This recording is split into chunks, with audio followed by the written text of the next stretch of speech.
अनमोल अपनी माँ से बहुत ही प्यार करता है। उसके पिता नहीं है। उसकी माँ हमेशा जब शादी की बात करती थी तब उसे डर लगता था। उसे लगता था कि उसकी पत्नी को पता नहीं कैसी आ जाए और माँ और बेटे को अलग कर दे।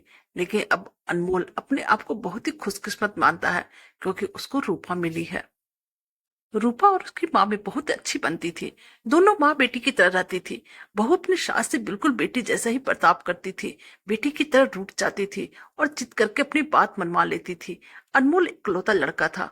उसका और कोई भाई भी नहीं था और उसकी आर्थिक स्थिति भी बहुत अच्छी नहीं थी। लेकिन घर में शांति और प्यार होने के कारण वह मेहनत करके अच्छे से अपना घर चला रहा था। बहू और सास की इस जोड़ी की चर्चा अब मोहल्ले रिश्तेदारों में होने लगी थी।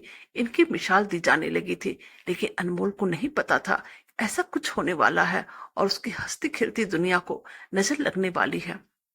एक शाम को अचानक माँ अनमोल को जोर से चिल्लाकर कमरे से बाहर बुलाती है और जब अनमोल आता है तब माँ से पूछता है, क्या हुआ माँ, क्यों चिल्ला रही हो? माँ बोलती है कि तेरी पत्नी को समझा ले, अब बस बहुत हो गया। मैं इतने दिन चुप रही लेकिन अब मुझसे नहीं होता। वो हर बात में मुझसे जिद करती है और जिद करके अपनी हर बात को बनवाती है। इतने में बहू भी कमरे से बाहर आ जाती है और आते ही माँ से पूछती है, क्या हुआ माँ जी, आप क्यों इतना परेशान है? माँ कहती है, तू चुप कर, मुझे तुझसे बात नहीं करनी है। फिर बहू कहती है, क्या हुआ, मुझसे कुछ गलती हुई है क्या? माँ बोलती है कि तू अपना ये नाटक बंद कर और अब मुझे तेरे साथ नहीं रहना है। फिर माँ कहती है, बेटा तू मुझे गांव छोड़ आ। अनमोल बोलता है, परंतु माँ गांव में तो कोई भी नहीं है और तू गांव में अकेले क्या करेगी? माँ कहती है, वहां मेरा भाई है और मैं मजदूरी कर लूंगी लेकिन अब इसके साथ नहीं रहूंगी।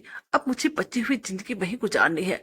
बहू बोलती है, माँ जी आप कैसी बातें कर रही हैं? हमारे होते हुए अब गांव में जाकर क्यों रहेंगे? हमसे कुछ गलती हो गई है तो बताएं। माँ बोलती है, तू तो मुझसे बात मत कर। तेरी माँ ने, मैं नहीं हूँ। तेरी माँ वो है जिसने तुझे जन्म दिया है पर तुझे कुछ सिखा नहीं पाई। बहू को थोड़ा बुरा लगा। माँ जी अब क्या कुछ भी बोल रही है? आपकी तबीयत तो ठीक है? बेटा बोलता है, माँ तुम आराम करो, हम शाम को बात करेंगे। माँ एकदम जिद पर अड़ जाती है कि मुझे अभी गांव छोड़कर आ, अब मुझे यहाँ नहीं रहना है। अनमोल और उसकी पत्नी को कुछ समझ में नहीं आता है लेकिन माँ जिद पर अड़ी रहती है तो अनमोल को उनकी बात माननी पड़ती है। उन्हें गांव छोड़कर आना पड़ता है। घर आकर फिर वो अपनी पत्नी से बात करता है और उससे पूछता है कि तुमने उन्हें कुछ कहा क्या जो माँ इतनी बिगड़ गई? पत्नी बोलती, इस उम्र में अक्सर यह होता है, चिड़चिड़ापन आ जाता है। हम 2 दिन बाद माँ जी को वापस ले आएंगे, आप चिंता मत करें। 2 दिन बाद फिर माँ बेटा बहू दोनों गाँव जाते हैं। बहू को देखती है माँ फिर से चिढ़ जाती है और कहती है, तेरी हिम्मत कैसी हुई मेरे सामने आने की? मैं मर जाऊं तभी तो मेरे पास मत आना और मुझे हाथ मत लगाना। बहू को यह सुनकर जोर से रोना आ जाता है। वो रोते हुए कहती है कि आप यह क्या अनाप शनाप बोले जा रही है? मैंने ऐसा क्या कर दिया जो आप इस तरह का नाराज हो गई? माँ जी वहां से उठकर कमरे में चली जाती और दरवाजा अंदर से बंद कर लेती है। मामा जी भी उन्हें समझाते हैं लेकिन वो नहीं मानती। बेटा और बहू वापस अपने घर आ जाते हैं। बहू अपने कमरे में बैठी रोती रहती है। अनमोल भी कुछ समझ नहीं पाता है। अब माँ जी को गए हुए 15 दिन हो गए। इतने दिन तक उनसे दूर ना बेटा रहा है ना बहू।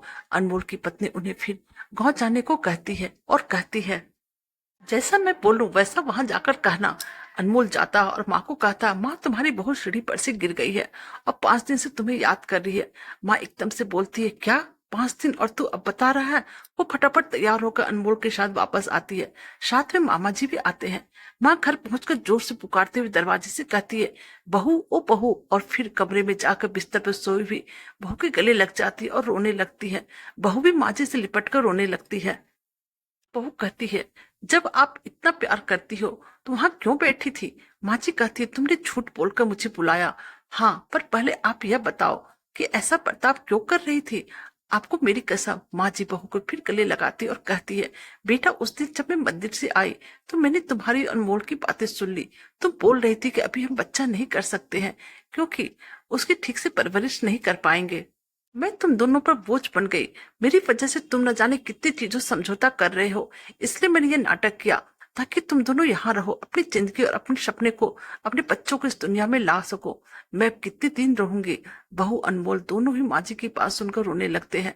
बहू बोलती, अगर आप दोबारा ऐसे करेंगे तो हम कभी भी अपना बच्चा नहीं करेंगे। बेटा कहता है, माँ अब तुम भी यही रहोगी और दादी भी बनोगी। हम साथ साथ रहेंगे तो सब अच्छा होगा। और फिर माँ जी अपने बेटा और बहू के साथ आराम से रहने लगती है। अनमोल और रूपा उनका ख्याल रखते हैं। धीरे धीरे अनमोल के काम में तरक्की भी हो रही थी। माँ जी की दादी बनने की तमन्ना भी जल्द ही पूरी हो जाएगी। प्रेम हो तो सब मुश्किल का हल निकल जाता है। कहानी अच्छी लगे तो प्लीज मेरे चैनल को लाइक कीजिए, सब्सक्राइब कीजिए और शेयर कीजिए। Thank you.